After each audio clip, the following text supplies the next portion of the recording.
Sean Dustin spent time in federal and state prison for drug trafficking and fraud. Upon release in 2006, he had nothing but the clothes on his back, a bag of mail, and legal paperwork. In 2010, he kicked a long-time methamphetamine habit and started the long climb back up the ladder of life. This is the Nowhere to Go But Up podcast. If you want transparency and authenticity, you're in the right place. This is the Nowhere to Go But Up podcast, and this is Sean Dustin.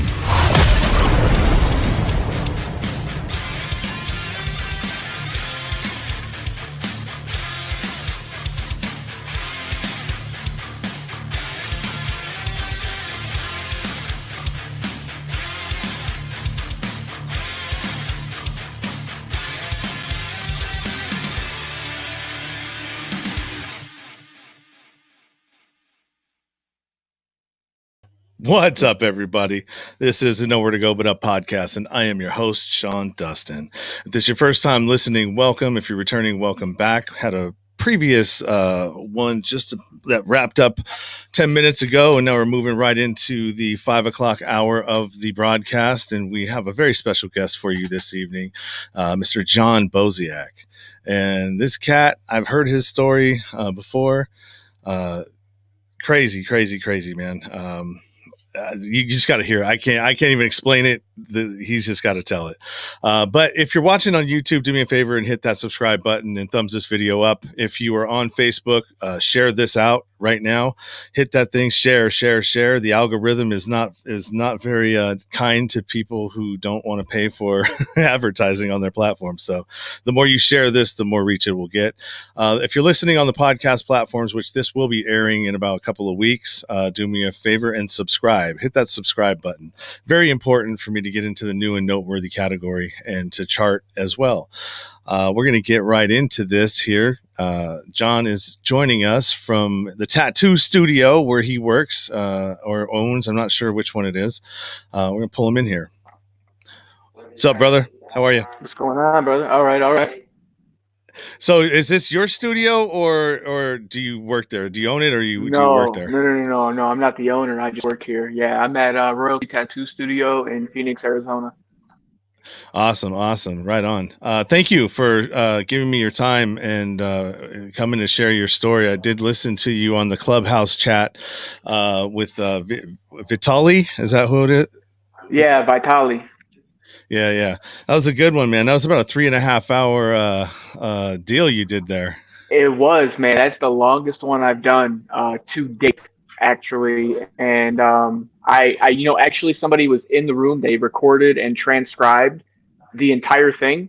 And then I edited some and I put it up on my YouTube channel. So yeah, you can catch the whole entire thing on my YouTube channel from beginning to end. Awesome. Yeah, I saw that. I was looking at your YouTube channel today and I was like, oh, it's on there.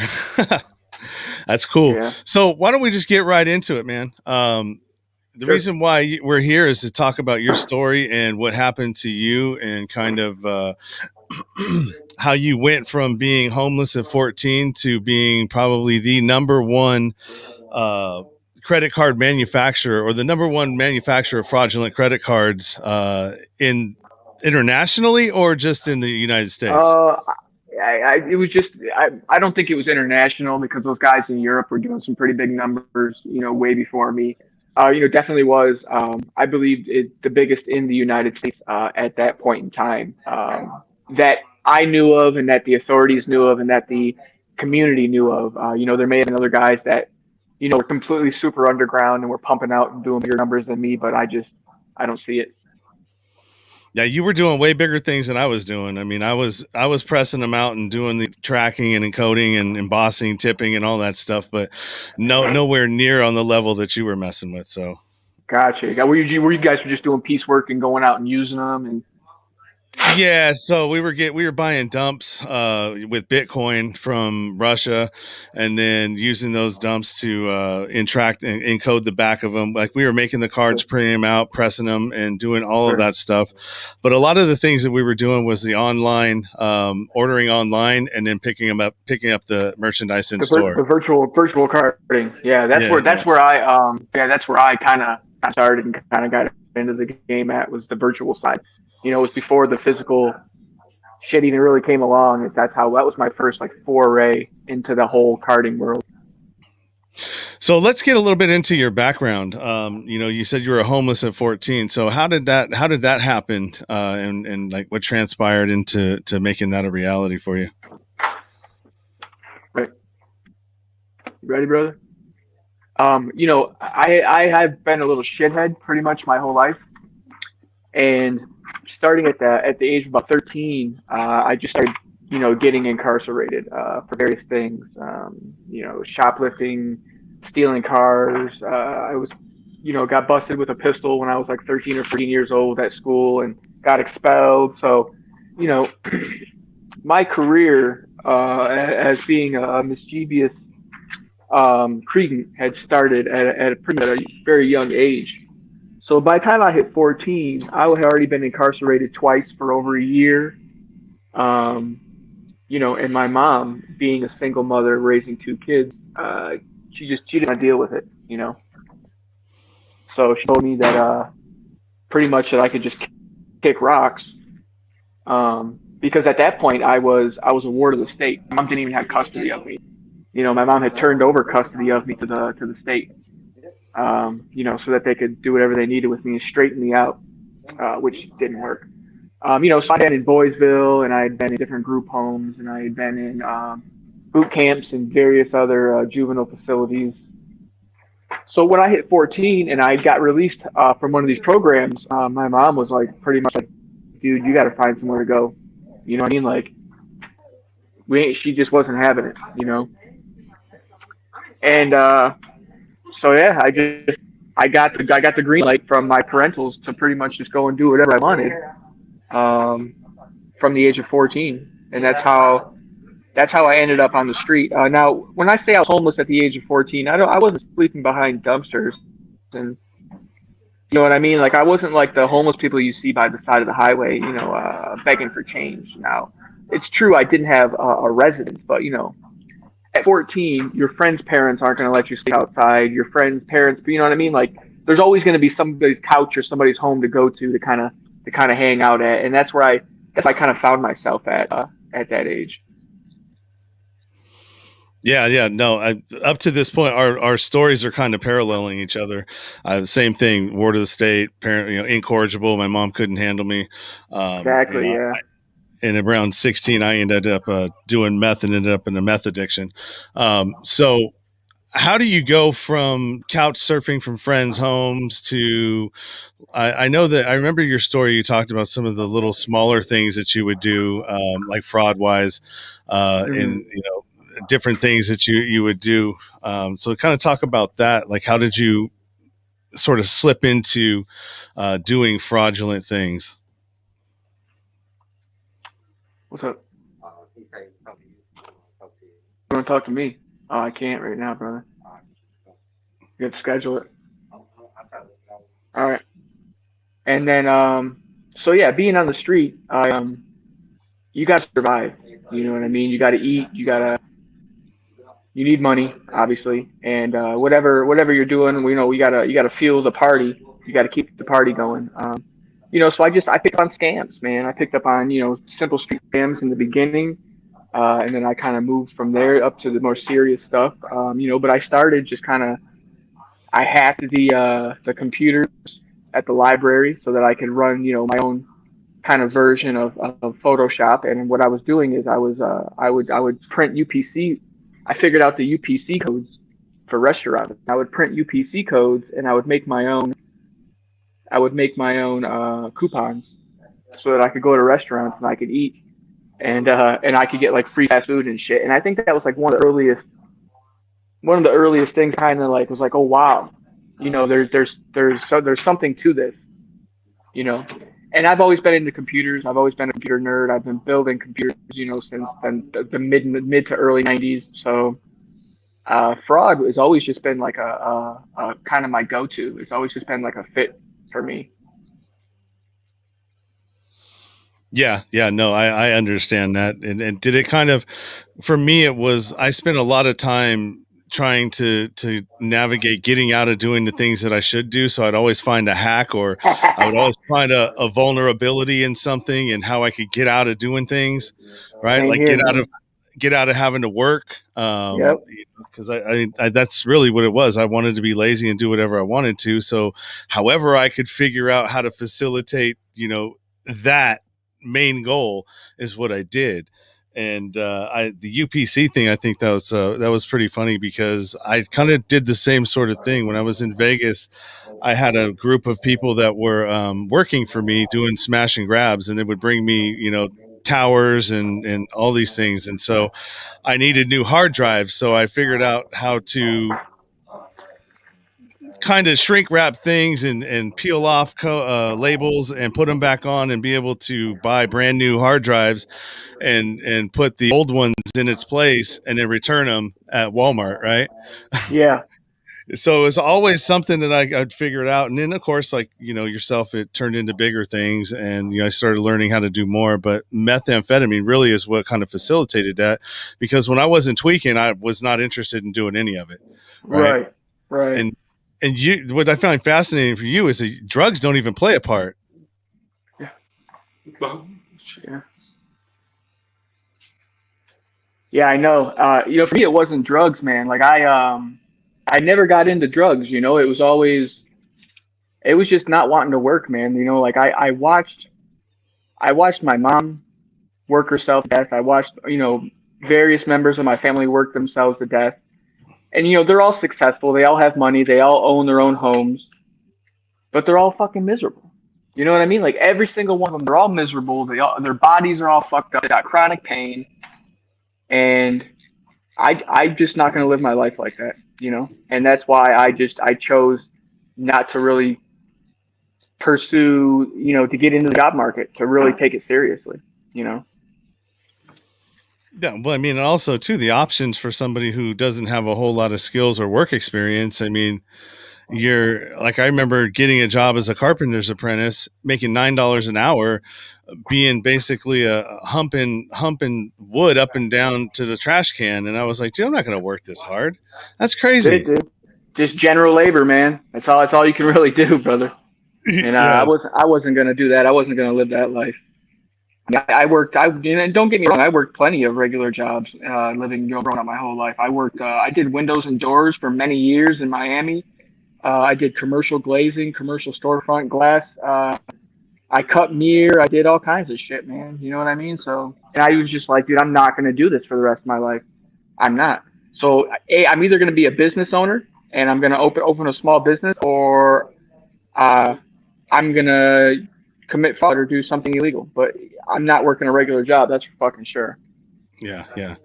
So take me down the road after you figured out how to do the UPC codes, and like how does it turn into doing the online fraud and virtual fraud? Right. Well, yeah, but none of that stuff actually came till much later on. I had went to college. I graduated high school. I went to college before any of the carding actually came into existence. I went to college. I got my associate's degree, and I went to the Art Institute at Fort Lauderdale, and I got my associate's in graphic design and media art. And after I graduated, I went to go work for a company in Miami, a print company, and I was a lead graphic design artist. I was making really good money. I worked there for about a good year and a half, almost 2 years. I show up for work one morning, and the feds are there, and the owner's wife is there, and they wouldn't let anybody in the building. They were taking everything out. They were taking out the filing cabinets and all the paperwork, and they questioned all the employees. And now I didn't know anything shady was going on. I was completely green at this point in time. I thought it was just a regular business. I show up for work every day. I do my job, and I went home. And I didn't know anything was out of the ordinary. But apparently they were doing something shady. It was either money laundering or had something to do with drugs from South America. Who knows? But the owner's wife cut me a check for the remainder of my wage for that year. It was a decent check, and she told me to go cash it immediately. And I did. And then I immediately just tried to look for another job, to try and figure out, because at this point I had been living pretty good. I had the graphic design job, and they were paying me really good money. I had a condo on Brickell in Miami, which, if you don't know what the Brickell area of Miami is, it's young executives live there, young professionals. It's, expensive condos, really, really, not really expensive real estate, but you're doing all right if you're living in Brickell, which I was. And, I was driving a new Mercedes S550, and I didn't want to give any of that up. You know what I mean? Like, I was used to living good, and now when they closed down, I don't have any income coming in. Now all I have is debt, And my bills at this time were like around $4,500 a month. Just keep the lights on, between the car and the condo and everything else I had going on, like $4,500 a month, just to keep the lights on. And now I don't have any income coming in, and I have a little bit of savings, not much, but I got a little bit. And so now I got to figure something out. And that's when I know I had a buddy of mine that I knew from Miami that I knew he was into scams. I knew that he was always doing shit, and so I hit him up, and he kind of put me up on the carding, and that's how I kind of got into the virtual carding. And you got to remember, this was 20 years ago. This was early 2000s, so there was no onion router, there was no dark web, there wasn't any of that shit. You know what I mean? It was just a carding forum. That's all that existed. So in my opinion, the information was a little bit easier to access if you knew where to look. Mm-hmm, mm-hmm. So you're talking about like forums, right? Like chat rooms, basically, or just yep. That just like message boards. It's pretty much what it was. It's like 4chan or like 8chan was, back in the day. Okay. Yeah, that kind of deal. And then you start getting information through there, making connections with where to pick up dumps at and stuff like that. Yep, exactly. But like I said, I wasn't even in the dump game at this time. I'm just doing virtual. Okay, so explain what virtual is, because I wasn't doing virtual. What I was doing was a little bit different. Right. Than virtual. You came a little later. I think that when you were doing that didn't start till around like 2009, 2010 or something like that, I believe, when they started doing the in-store pickup, and you could order with the card online. And yeah, that was wide open for a little while, man, before people started really hitting it really hard. But virtual carding is, so anytime you go to a website, back in the day, now it's a lot different. The payment processing systems are a lot different, and just the way they store data now is a lot different because of all the data breaches and everything. But 20 years ago, that just didn't exist. And so, say you had a store, like an online store, 9 times out of 10, that your store, like the whole thing was just like on a server in your garage somewhere. You know what I mean? Like your whole website was hosted on a server you had like in like a back fucking room or something like that. And it wasn't, the security on them it was a joke. So what guys do is they hack into these servers, and they would, oh yeah, I skipped a part of the process. I'm sorry. So anytime you go to a website or anything, you order anything and you type in, this is 20 years ago. Now there's payment processing systems, PayPal and everything, that third party, they all handle it. But it didn't used to be handled third party. It used to all be done manually. Like you would go and order something off somebody's website. You type in all your credit card information. Now all that information would be saved to a server at somebody's fucking house somewhere. And the way they process their orders is they would have to manually, because I worked for one of these companies back in the day, you would have to manually in the morning go through all the emails, pull up all the orders, and then process all the credit cards by hand.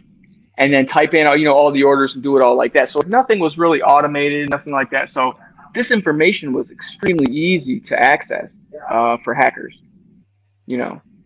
and that's what they did. They hacked it and they just resold it on these websites. Now, when you get a hold of this information, you can use this information, just mask your IP address using like a VPN and a SOX proxy. You can go online and go to a website and use this credit card information to virtually purchase something online and then have it shipped to a drop address or whatever. And that's pretty much, virtual carding in a nutshell. And so now you've got hard products that you need to off to make the cash to get them. So I mean, there's a little bit more. There's a little work involved in it. Yeah, you gotta fence all the stolen shit, So that's easy. That's just Craigslist and eBay. I mean, that's a joke. You list it. If it's brand new in the box, you just knock like 200 off retail. It's gone the same day it's posted. Yeah, we found that out when we were doing Yeah. the MacBook Pros. I mean, they never go on sale, and we were killing it with those, $1,800 a piece to $2,200 depending on which one it was, and yeah, they were gone within minutes of posting them up there. Yeah.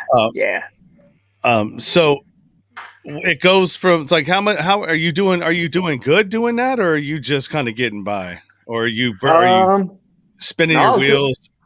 I was doing all right. I mean, just like with anything, there's going to be a lot of you're not going to have success every single order you put in. You know what I'm saying? Like it's trial and error, and a lot of times your shit just doesn't go through, and there's a lot of legwork involved, man. You know what I mean? Like you got to find addresses to get shit shipped to, and then you got to take the chance that the shit you're going to pick up isn't being watched, and you start getting paranoid and all that other shit. So yeah, no, it's a lot of legwork, man. And you make all right money, I guess. I mean, I was making more money doing that than I was at a regular job, hands down. So I wasn't complaining, but like there's just a lot of legwork, man. And you can only have shit mailed to one address so many times. Yeah, you know what I'm and saying? Does that address get flagged at some point? I mean, I'm sure it does with that company. You know what I mean? Yeah. Whoever you're ordering from, and then, like I said, man, it's just a lot of legwork, and it's just not scalable. You know what I mean? Like I'm trying to make millions doing this shit. I'm not trying to just fucking.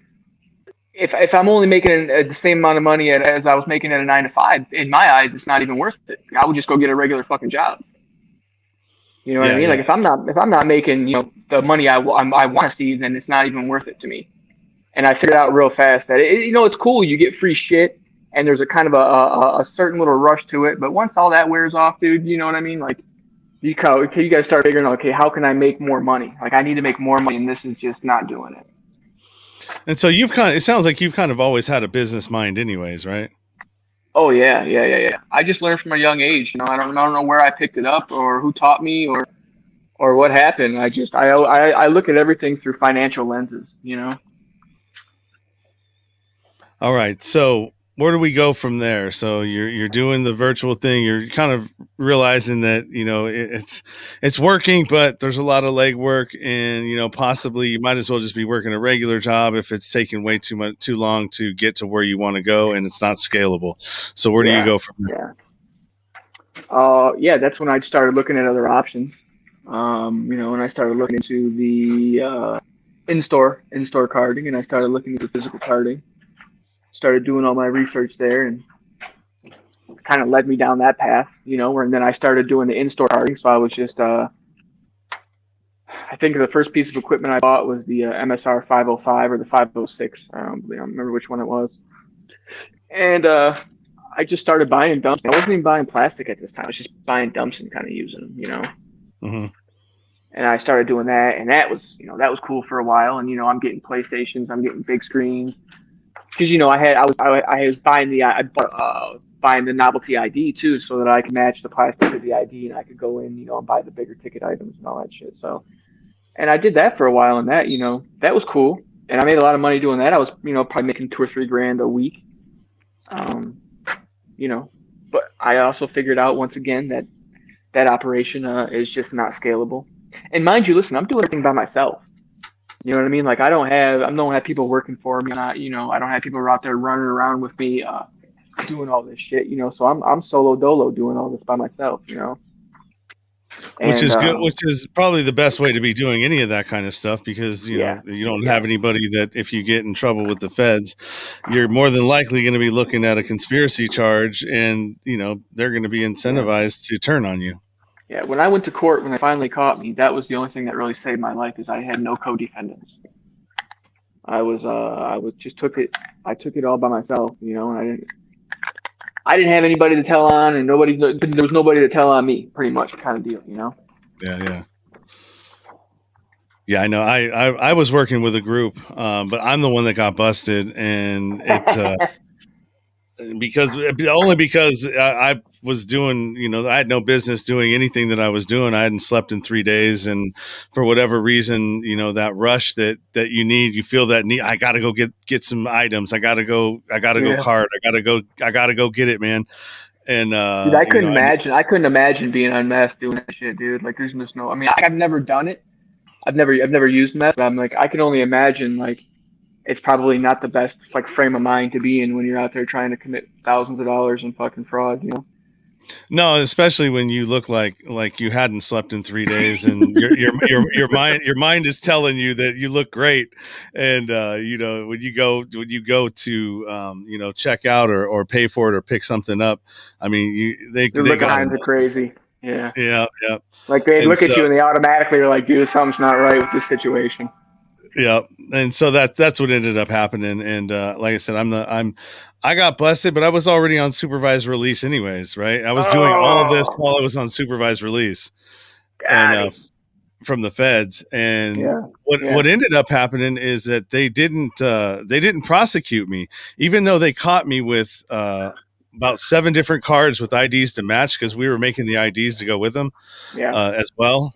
And so they put me in jail, but since I was on supervised release, they dropped the charges because they knew that they weren't going to get any time out of me. The feds are gonna supersede anything.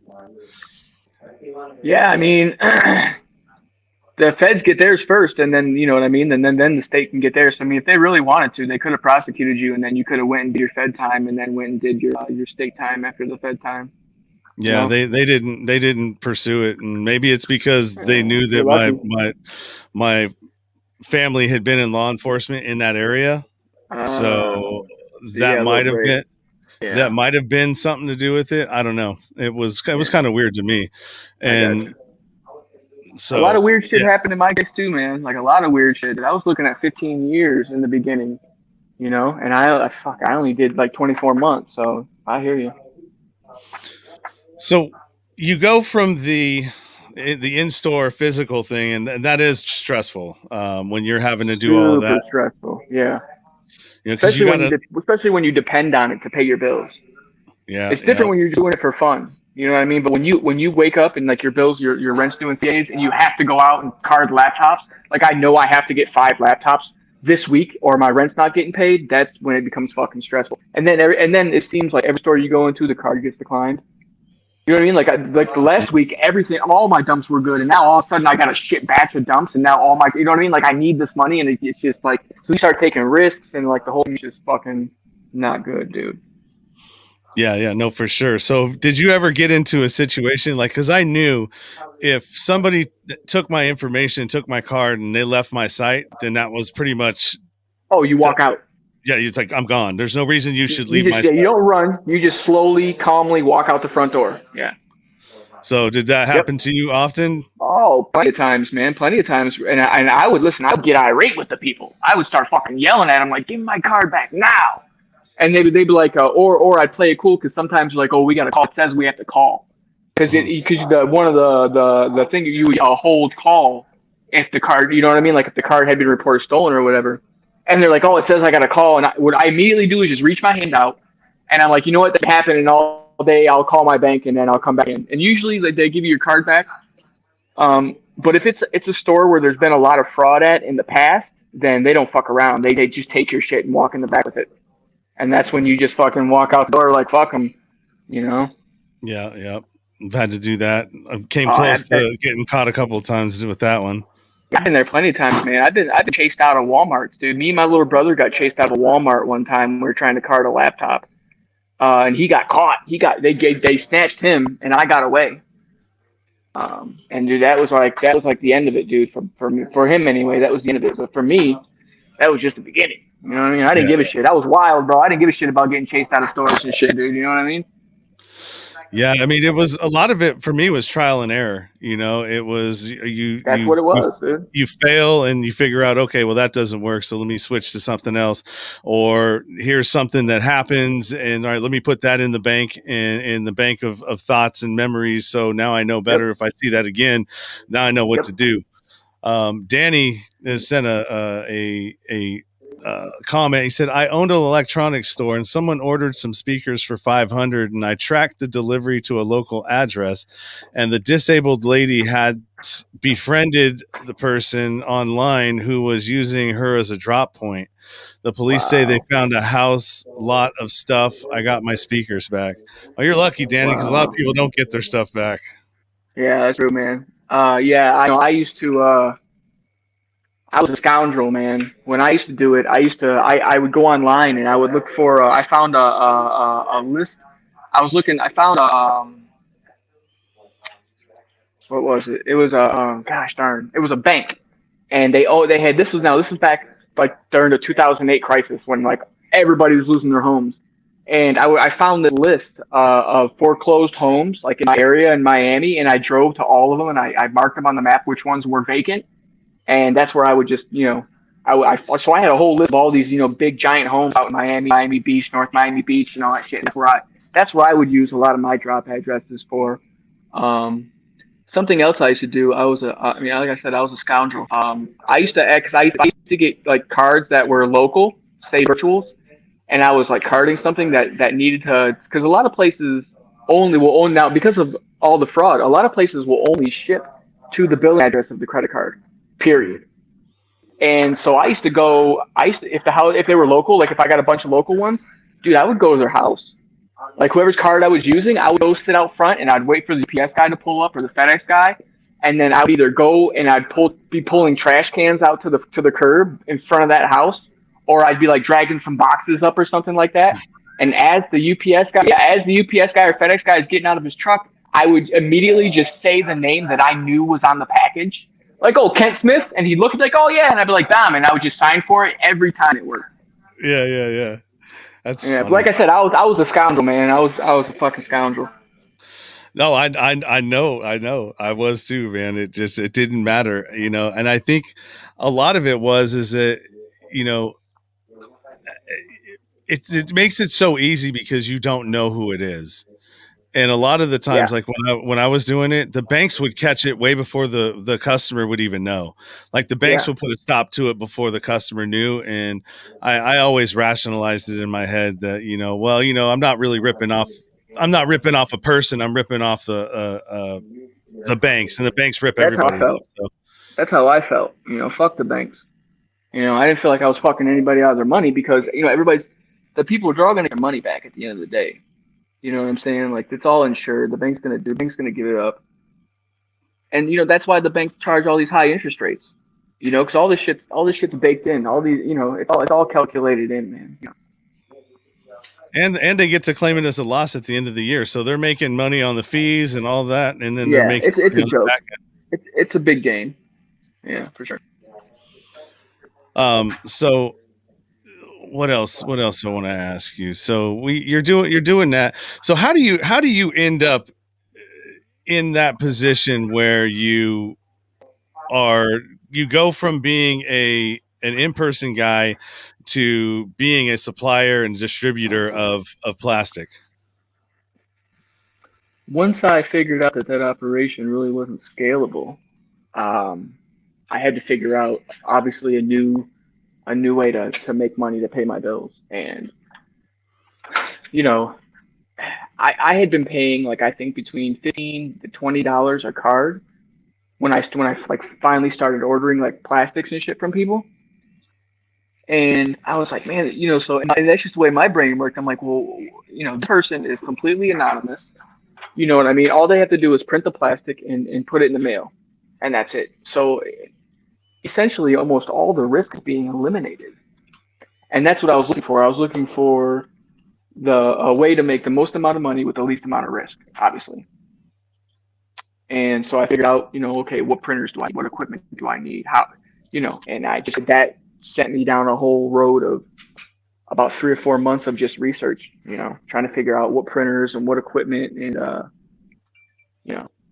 it was just like a snowball after that, pretty much, So for anybody out there that wants to know, like, how this is even possible, you have to have a card printer. You have to have, the graphics to put on the card, because we had a bunch of them, and I'm sure there's places out there where you can buy them. I wasn't a part of getting most of that stuff. We had a operation where we had two separate locations, two offices, one where we did all the research and got all the information, and then we kept the place where we pressed all the cards out and all the equipment to do the encoding and everything else. So if one got popped, we didn't lose everything. If one location went down, the other, we still had some stuff. Yeah, you guys are smart. I had everything in one fucking place. I have everything in fucking one office, man. Or in my condo, actually. Yeah. And so it, and what it takes to do that, I mean, you got to be able to buy the cards. You got to be able to buy the card printers, which those are difficult to get because they don't just give them to just anybody. You can't be a Joe off the street and say, hey, I want a card printer or an embosser or. No, I had to actually open like a legitimate LLC. I had to get I built a website. I registered like a business and all that shit. That's how I ended up ordering all my equipment. And then there's the tipper if you want to get super professional with it, which is what puts the foil. I had one. Yeah, the silver foil on the indented things. You got the indenter, which is that puts the indentations on the back of it where the CCV is. Yep. If you want to get super legit, and then you got to have the what are those things they call the holograms? Oh, I had heat press.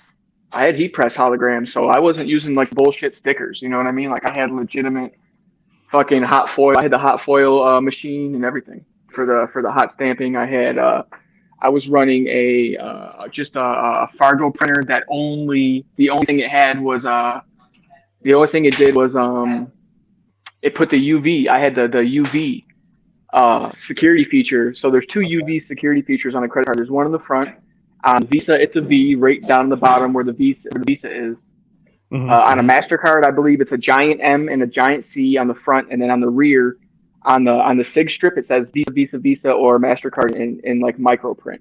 But it only shows up under UV. And I had a single printer just to do that with. Oh yeah, and then I was running the Fargo HDP 5000 printers. Dude, those things cost me like fucking $4,000 a piece. Yeah, they're expensive. I remember my buddy had the UV one too. Like he was, because we were doing the UV on the California IDs. Yep, because it was a bear. Yep. And so we had. I made all the IDs too. I still remember. Yeah, it was. The funny thing is that I remember listening to your story on that one, and we're getting a little bit ahead of this, but when you were in California, you were living in Tracy, right? Yep. I'm in Oakley and Brentwood. Oh, that's right. That's right over the Altamont. Yeah. Well, it's not. No, it's actually Highway 4. So Tracy Highway 4 runs right into Byron Highway. Yeah. Byron Highway runs right into Byron, then Brentwood, then Oakley, then Antioch. And so, yeah, that's actually where I'm at right now. Yeah. So I thought it was kind of funny, man. Dude, our stories really parallel each other in a lot of places. Pretty weird. Yeah. So yeah, let's it's about 42 right now. We got about 15 more minutes. So let's we're good, dude. Let's roll into what that was like and sort of the back end of that. So you're starting to distribute now. You've kind of figured out, who's doing what. And I remember you talked about customer service being a really strong point, and you noticed that from buying from these other distributors that's where they were lacking, was customer service, right? Yes. And so tell me how you capitalized on that to kind of elevate and pole vault yourself into a lead role in this game. Sure. Can you run next door and grab me a blue Gatorade? And then if you want something too, and him as well. So I started printing, and I figured out that the cards I was ordering weren't that good. Once I started making them myself, and I was like, and I seen the quality of the cards that I was making, and then I was ordering. So what I did was I methodically went through and I ordered I ordered from every vendor that was selling. Like every vendor that was selling cards, I ordered from them. And when I ordered from them, I had a checklist. And on that checklist was like, okay, when I first contacted them, how long did it take them to get back to me? How long after I paid them did I get my cards? You know, and then I had, once I got the physical card, I had a checklist. I went down to the card. I could tell what printer he was using. I could tell what kind of holograms they were using. I could tell the quality of the printers. I could tell everything. So what I set out to do was make, first of all, a better product. Well, no, actually, first of all, I wanted to have better customer service than anybody else that was vending. Period. And then also, I needed to have obviously a better product. You know, and once I figured those two things out, it was game over. You know, everybody, I don't know what happened to everybody else, but they either just stopped making cards or they went out of business because I put everybody out of business. Everybody was just ordering me from there on out. You know, it took me like 6-8 months, like a year to really get to that status, though. You know what I'm saying? Yeah. And I remember one of the things you said that was really kind of key, and is that you had figured out that it was really one group that was doing all of them, right? It came down to, I thought there were like 15 different vendors, and when I ordered from all these vendors and I got their cards, I figured out that it was just two dudes who thought they were fucking tricking everybody by making 15 different accounts and playing like there was all these vendors. So they had like they had the marketplace cornered.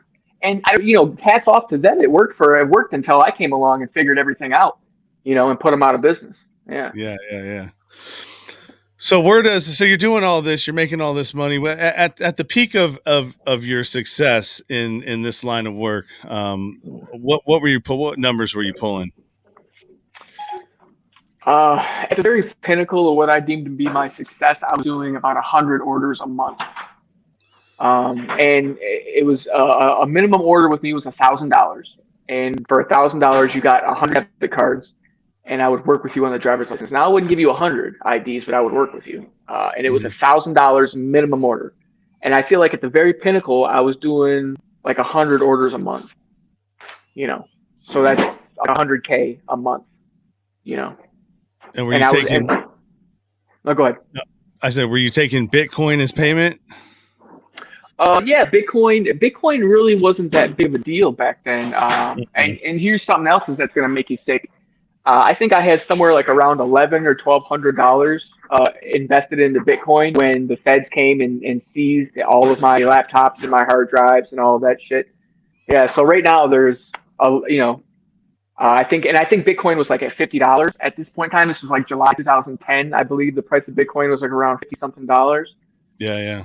So yeah, it was ridiculous. You know, and that makes me sick every day. But no, I was doing. I had a Western Union account set up, and I was using Fulls, and I would get something called like a Western Union debit card, and you got to go through a verification process. You got to send them. Thank you. You got to send them. Your copy of your driver's license, Social Security card, all that shit. But I made it on Photoshop anyway and sent it. And then you would get like a debit card. Now people could send Western Union straight to your debit card. I wouldn't even have to go and pick them up in person. I would just have the card, you know, and then I would go to the ATM or I would just transfer money to a different account or whatever. And that was how I was like mainly, you know, and then also Bitcoin. And then I don't know if you remember WebMoney, WMZ. And then there was something called Liberty Reserve, which got shut down by the feds. It was called LMZ. Yeah, I don't remember that one. I remember the WebMoney though. Yeah, so between those 4 different payment systems, that's how I was getting all my money. Yeah. That's how we were paying for a lot of ours. We would do the same thing that you're talking about and just load up somebody's card with the money, and we would see where they were doing it from, because it was our card in our name. And so they were somewhere in Romania or some other spot. I mean, that whole thing, man, it was so crazy, the amount, how far you go to try to get out and not working. I know, dude. I know, man. I know. Like a regular 9 to 5 to me is death. Like, I'm not even going to play. Like, I just contemplate suicide. Like, if I have to work 40 hours at a regular job, I'm either going to kill myself or I'm going to go back to prison, one of the two, and there's no in between, you know? So when you got busted, what was the like what was entailed with that? Was it a SWAT team thing, or was it just sort of like a? Because I remember you had said, and an hour doesn't do your story justice at all. I'm gonna tell you that I right now. know, man. I know. You know, and No, yeah. So I walked into a UPS store, and two Secret Service agents were there waiting on me. Pretty much, is how they got me. Um, and you want to hear something crazy? Is I didn't even go to jail. They didn't arrest me. You know, they took me in back and they fingerprinted me, and they asked me a bunch of questions, and I had to sign some paperwork saying that I would forfeit anything that they had seized from my residence and all that shit. So they had to come to my home, and they searched and they seized everything pretty much. And they just gave me a date and then a card, and they told me to be at this date they'd be at this address on this date because I was gonna have to do like a debriefing, and they were and that's basically how it went down. And they just came to my home and they searched everything I had. And here's the kicker. At my home, I had a Springfield subcompact 9mm. I had my Walther P99 9mm. I had my Wasser 10 AK-47, and I had an AR-15, and I had a quarter pound of weed. And they left all of that. They left all of it. They said, "We're not the ATF. It was wild. They didn't take any of it. They didn't call the police on any of it. It wasn't in any of their reports. They just wanted the machines and the cards and the fucking laptops and all that shit." So yeah, that's why in my mind, I wasn't even worried about the credit card shit. I was more fucking concerned about the dope and the guns I got at my fucking house. You know what I mean? But no, they didn't even, they weren't even upset about that. They didn't even care. And like I had my concealed weapons license at this time, so like none of the guns was illegal.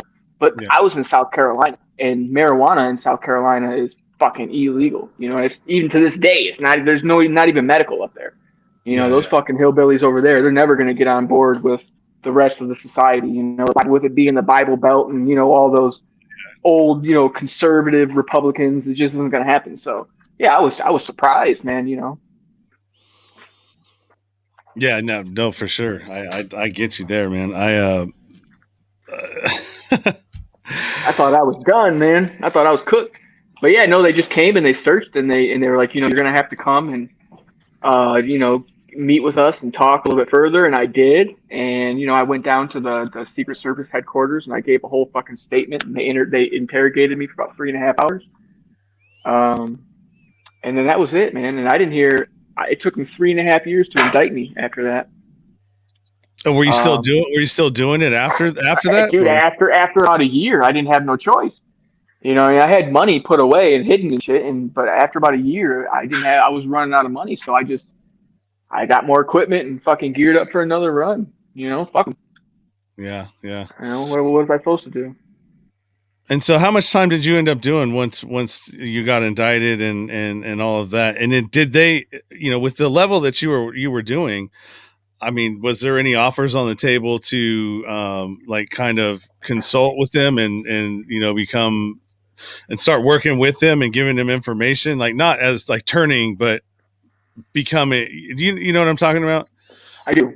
And no, I was never offered anything like that. And I think somebody, honestly, to be honest with you, I think somebody dropped the ball on my case, because the old man that was working at the UPS store, now, unbeknownst to me, he was the owner, and I didn't know that at the time. He opened one of my packages and found what I was sending out. And he had contacted the Postmaster General. The Postmaster General had contacted the Secret Service, and that's how they caught me. And I didn't know this until me and my lawyer, when I was in the county, me and my lawyer were going over my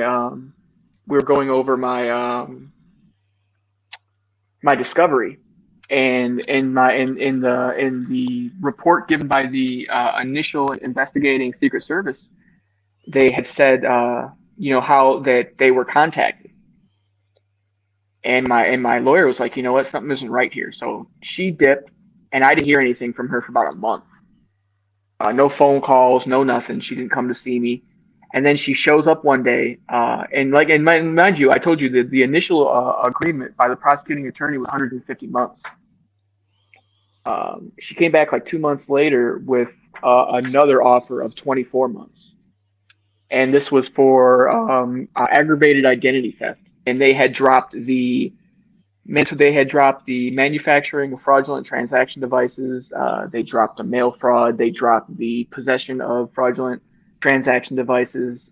They dropped the trafficking of fraudulent transaction devices. They dropped all that shit. And the only thing they could hit me with was the aggravated identity theft, because I did have my picture on somebody else's driver's license. And that's it. That was. I ended up going to court, and like I said, I got lucky, man. You know, they had that old man fucked up their whole case. And then, so how much time did you actually said those 24 months, and then you did what, 85% of that? Yeah, I got 6 months halfway house. You know, but I ended up getting out, and I ended up going back on violation. So I ended up going back for like another 9 months. You know, because I got out and like things just were not fucking going my way, you know what I mean? So I started doing the credit card shit again. And this time I didn't last very long. It only lasted like a couple months, and some shit went down, and yeah, I got picked up again. But so I ended up going back, and dude, check this. I went back. So I had 3 years of paper, right? I go back on violation. The judge gives me 9 months time served and kills my paper. Wow. You got lucky there. Yeah, I know. Yeah, so when I got back out, that was it. I was just like a free man, and the case was over, and that was it. And this was like 2016. So that's when I just dipped out to California and was like, I'm done. I'm leaving Miami. I can't be here. You know. Too many. What do they call those? Lost my train of thought. It's too many. Not triggers, but. Oh, it's people, places, and things, man. It definitely is triggers. You know. Yeah, I agree wholeheartedly. So when you were on paper and you got out, my thing is that like I was lucky. I had, you know, a support system and you know, a car and all these things. I did not. I didn't have any of that when I got out, unfortunately. You know, I had 6 months to make as much money I could as the halfway house to launch my new life with. You know, and I don't know if you went to halfway house, but dude, they take 30 or 40% of everything you make. Before taxes. Yeah, it's just a corrupt system. I mean, those halfway it's a money grab. Yeah, money grab. Basically extorting you. But I'm not complaining, because I could be fucking, you know, back in prison still and then getting out with nothing. So, you know, you take what you get. So do you feel like that system is if you don't have a support system or a good plan in place, that it's designed to set you up to fail? Oh yeah. Well, I don't know if it's designed to set you up for fail, but I mean, failure is definitely a high probability. If you, like you said, if you have no kind of like support system or anything like that, for sure. It's not a good situation to be in, dude, for sure. All right. So once you get back to California, you end up in Tracy. You said that you were living there and also working for Tesla, making not a whole lot of money and working a whole lot of hours. Yeah. Well, I mean, the money was good. If I was living anywhere else in the country, but because I was living in the Bay Area, and I wasn't even in the Bay, I was out in the fucking Valley, and I was still paying like $3,200 a month for a 1-bedroom apartment. You know what I mean? Mm-hmm, so the Tesla money was good, but it wasn't like I didn't feel like I was balling or anything like that. I felt like I was just barely paying my bills, and I mean, I had a nice car. I was driving a nice car and shit, but you know, that doesn't mean shit when all you do is drive it to work every day. Yeah, I've often said that, you know, making $120,000 a year in California is just barely above poverty. Yeah, it sucks, man. You know, so I was doing 6/12s. I was working 12 hours a day, 6 days a week, mandatory. You know what I mean? So.